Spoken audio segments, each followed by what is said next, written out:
His warriors and beys met with their noble ruler. "For long our swords rusted in their sheaths," they said. "Praise be to God Almighty, for He most graciously made a noble warrior, whose shadow is made of victories in the field. Praise be to God, for He keeps the banners of Islam high in the sky through your rule. Wherever we go, we are met with the endless greatness of our ruler. For such is the case, our swords must no longer rust in their sheaths. Our saddles shall no longer remain without their riders. It is now the time for us to ride in all ways and conquer kingdoms in the name of you and Allah. We shall no longer be at peace. We want war," they said, and rode away to conquest.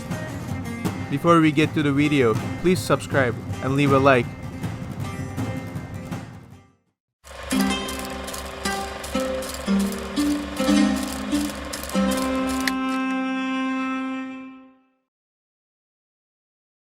Following the Ottoman conquest of Yenişehir, the road between Nicaea and Prusa, the largest Byzantine cities in Asia, was cut off, and Osman had no intention of stopping there.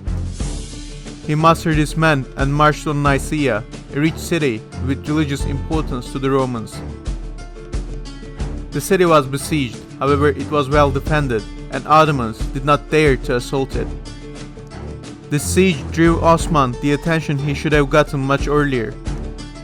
Governor of Prusa summoned the nearby governors from Atranos, Kite, and Kestel. "The Turk has made everywhere his land. Should we sit and wait anymore, it would be the doom of us," said the governor, and started raising a coalition army. On the other hand, siege of Nicaea had finally brought Ottomans to the attention of Constantinople.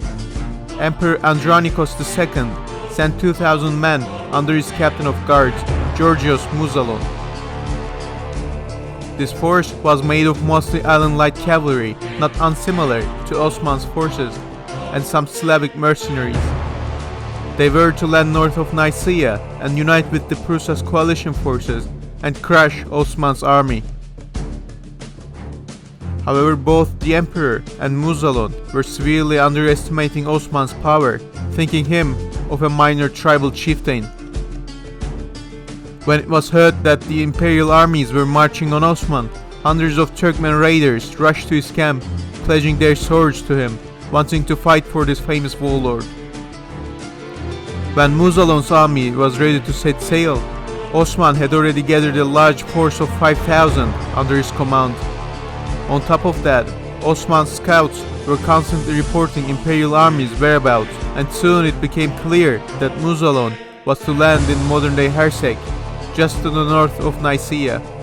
Osman marched his army there swiftly, and hid his men in the mountains covered with forest in Bapheous, just to the south of the landing location, and started waiting. On July 27th of 1302, Mouzalon's army landed in Hersek and started marching towards Nicaea. Osman's men appeared out of the woods and showered the Byzantine army with arrows from horseback. Allen light cavalry were quickly shattered with the arrow volleys. The battle was over before it had started. Mouzalon himself was barely saved by his more disciplined Slavic mercenaries and managed to flee to Nicomedia. Osman's victory, once again, was not without a cost, as he had lost his nephew Aydoğdu in the battle. Following this victory, Osman marched on Prusa and other cities that were supposed to join the imperial army. United Army of the Themes was defeated in Dimbos.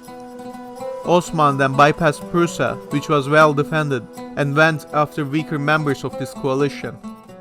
He marched on the fortress of Kite and captured it. The castellan of the fortress had fled to Ulubat, which was also besieged and captured by Osman in that week.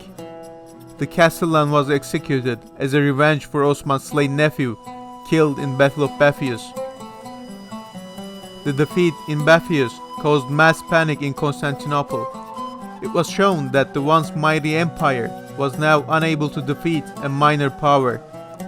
Emperor Andronikos had no option other than looking for allies. This ally was found in the east.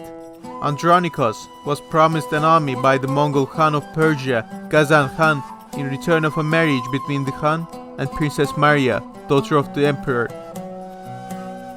However, as the princess was on her way to Tabriz, the Ilkhanate capital, Ghazan Khan died and was succeeded by Olcaytu Khan. Olcaytu Khan still took Maria's hand in marriage, but refused to help the Byzantines as his forces were busy fighting the Mamluks in Syria. After the campaign of 1302, Osman stopped fighting for almost 6 years. He spent these years strengthening his rule in the newly conquered provinces and preparing for a potential Mongol invasion, which of course never came. 6 years passed. By 1308, Osman's men were growing more and more eager to fight more wars and started pressuring their bey. On the other hand, Seljuks officially disintegrated that year. The capital Konya was captured by a rival tribe, Karamanids, and the Sultanate broke into many small beyliks. These beyliks, especially the Karamanids, would pose a much more active threat to the Ottomans from now on. Osman finally buckled down under the pressure and restarted the conquests with Trikokia and blocked the Nicaea-Nicomedia path and started harassing Nicaea from there with his army. That year, Team Mikhail of Armankaya officially converted to Islam and pledged allegiance to Osman. Osman sent his friend to take Geyve and the surrounding towns. Mikhail and his sons served the Ottomans as late as 16th century, when they were recorded to raid as far as Bavaria. After sending Mikhail to Geyve, Osman himself marched on Prusa and besieged the city. During this campaign, he received reports back home. Another Turkish tribe, Çavdarids, had started raiding Karacahisar. Osman sent his son Orhan to deal with them and kept marching on Prusa. Orhan defeated the Çavdarids, however let them go on his father's orders as they were fellow Muslims. Meanwhile, the siege of Prusa continued. It soon became clear that the walls of Prusa were too high and thick, and Osman's nomadic army lacked proper siege capabilities. Thus, Osman decided to cut off the city instead. He ordered his men to build 2 forts, one to the east of the city and another one to west. He granted these castles to his nephews and returned back to Yenişehir.